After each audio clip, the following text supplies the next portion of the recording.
Buenos días, damos gracias al Señor por que Él nos brinda una nueva oportunidad de allegarnos a su palabra, de poder ver cómo el Señor trabaja en nuestras vidas y cómo un mensaje suyo, una enseñanza ahonda en nuestros corazones y de la cual el Señor nos ayuda a ver en el plano espiritual todas esas enseñanzas que lo aplicamos en nuestras vidas. La semana pasada estuvimos exponiendo la primera parte de la posición de Jesús en la sociedad y lo vimos a nivel cultural, religioso y político. Y seguimos continuando en esta segunda parte, pero el tema se va a ir a referente del pueblo, sobre la enfermedad, frente a la actitud que tenía y sobre todo de Jesús en esa actitud de misericordia. Había un deterioro de la salud, por entonces bastante agravante.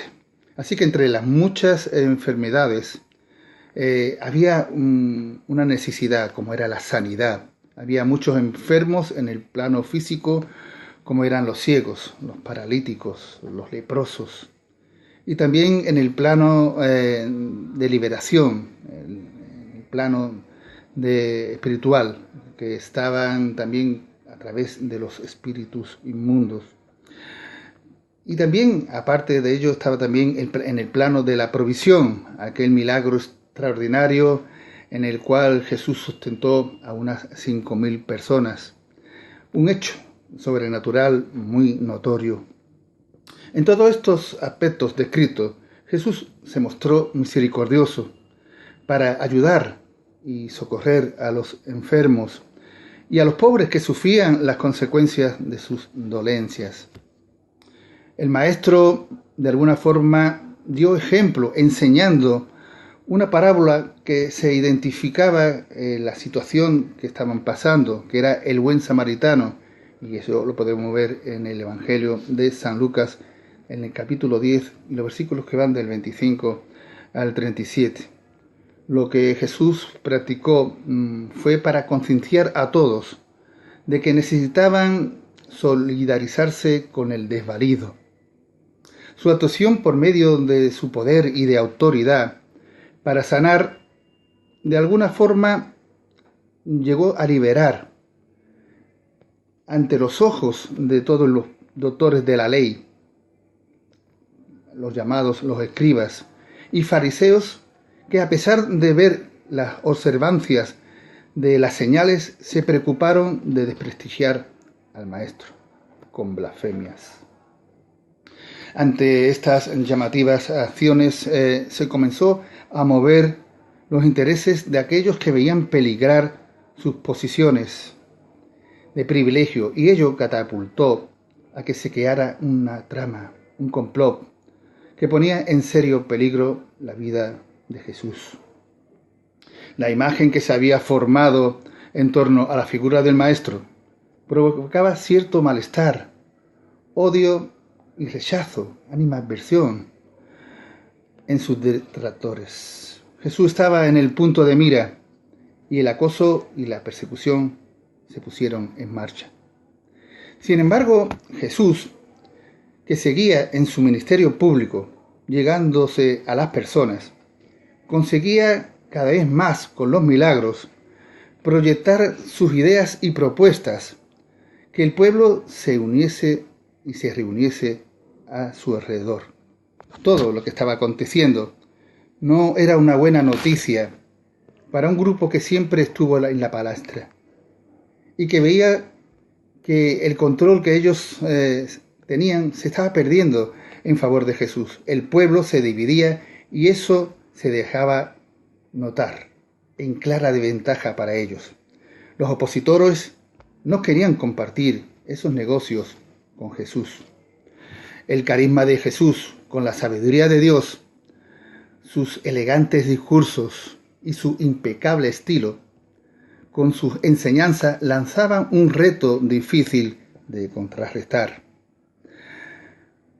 Cuando de alguna manera se le presentaron los asuntos que se le fueron presentando, que incitaba cierta resistencia, preguntas capciosas, que afrontó el maestro con firmeza todas las cuestiones de toda índole por parte de sus enemigos. Todo ello con intención maliciosa de sorprenderle en alguna palabra que pudiera servirle para acusarle. Jesús se mantuvo impasible, coherente, aplicando criterios fundamentales y siempre dispuesto a contestar, con su increíble maniobra sapiental, siendo sagaz para comprender la situación y percibir con claridad, muy minucioso de la astucia de ellos. Esquivó esos momentos difíciles, complicados, de gran tensión que ejercían sobre él. Esto resume la tremenda dificultad en la que se vio envuelta Jesús. Pero él siempre salió adelante, sin temor alguno, con paso firme, con una soltura pasmosa. Incluso delante del Sanedrín, en territorio hostil, donde esperaban a Jesús. Sin embargo, la presencia del Maestro, seguro de sí mismo y sabiendo a lo que se exponía, sabía lo que le iba a suceder, apremió y aceleró el proceso del juicio. Sus palabras categóricas le llevó de parte del concilio a escuchar grandes voces e un increíble e injusto dictamen, la muerte, sin saber que ellos estaban precisamente ayudando a que la misión de Jesús se consumara, que era en definitiva a lo que había venido. Las puertas de la victoria sobre la muerte y su poder fueron posteriormente conocidas en el momento de su resurrección. Consumado es lo que expone la palabra en San Juan capítulo 19, versículo 30.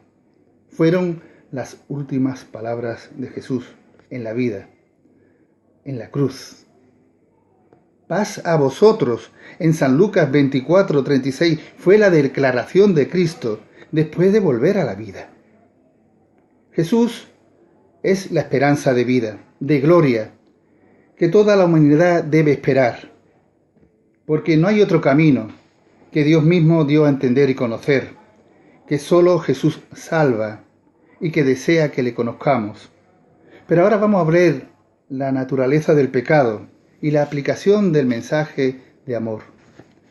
Ya Juan el Bautista, como precursor en el desierto, inició e introdujo el mensaje de arrepentimiento, como vemos en San Mateo capítulo 3, versículos 1 y 2, para preparar así al pueblo ante el acontecimiento que iba a cambiar sus vidas, que es Jesús. Un mensaje que iba a continuar después el Maestro con un vínculo fundamental como es el amor, la esencia de la vida, que traería unidad y unanimidad para compartir después con otros lo que debían de conocer, el amor de Dios, que es un atributo divino, para tocar el corazón y transformar la vida en el interior del ser humano. Un amor inigualable que se manifestaría de una manera trascendental en todos aquellos que aceptaran el mensaje de Jesús, una misma fe, un mismo sentir, un mismo Dios. Amor para que la reconciliación fuera un hecho real, que el hombre necesitaba para llegar a Dios, el perdón de los pecados para alcanzar la vida eterna. Un mensaje que debía para recapacitar al pueblo, que era imprescindible que reconocieran sus faltas, que se arrepintieran de sus delitos, que el pecado que les llegaba a hacerlos debían cambiar de parecer, de mente y de corazón y dejarse llevar de la mano de Dios por mediación de Jesús que les llevase hacia Él. Para que Jesús diera a conocer el mensaje de la vida venidera, la eterna, el Maestro, realizó 3 extraordinarios milagros. El primero a nivel personal, con Lázaro, en San Juan capítulo 11 versículos 42 y 43. Sirvió para que Marta, María y los judíos que estaban allí presentes viesen la gloria de Dios. A nivel colectivo, el muchacho de la viuda de Naín, en San Lucas capítulo 7, versículo 14, contemplativo, que señalaba para todo el pueblo que Dios les había visitado.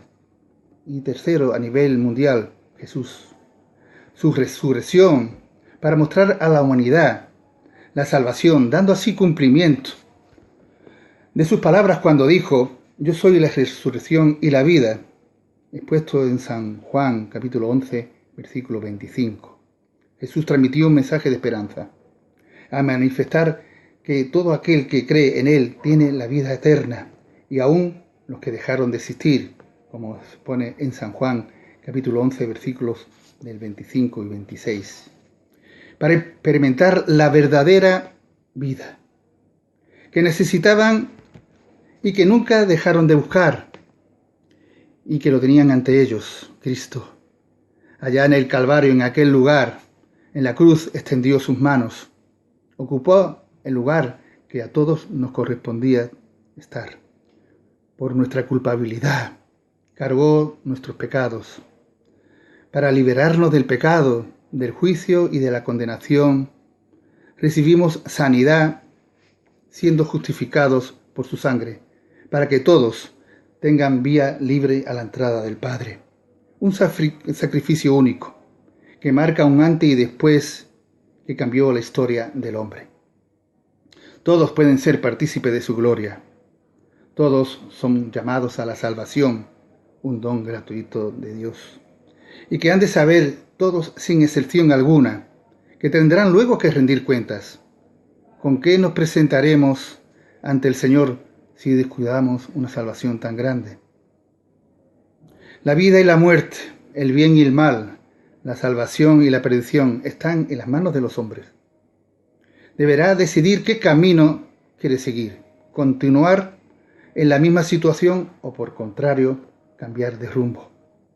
Pero lo que sí pueden estar seguros es que todo aquello que se vaya a escoger ese mismo destino le tiene preparado.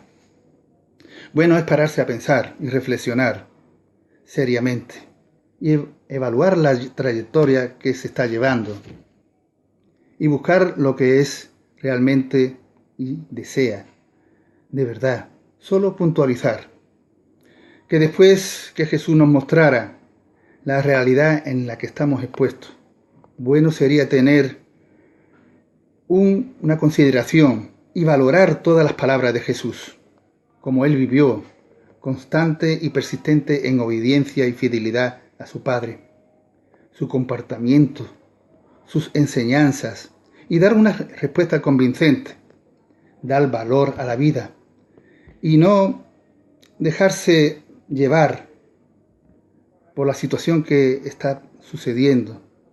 Tenemos una magnífica oportunidad para que luego se tenga que lamentar por no haber sabido escuchar o atender.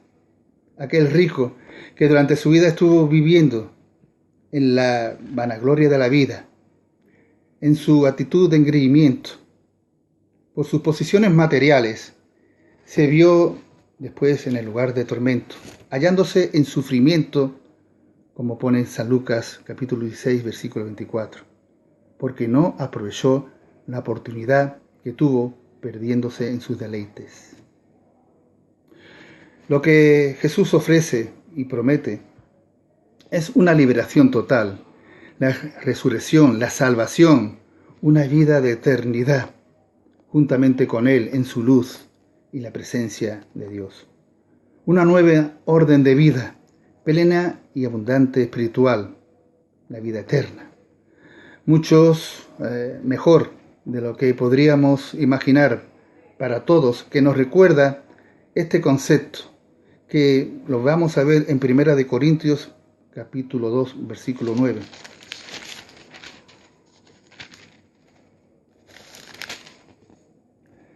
Antes bien, como está escrito, cosas que ojo no vio, ni oído oyó, ni han subido en corazón de hombre, son las que Dios ha preparado para los que le aman. Aquellos que en Cristo Jesús estuvieron mirando con esperanza tienen esa oportunidad.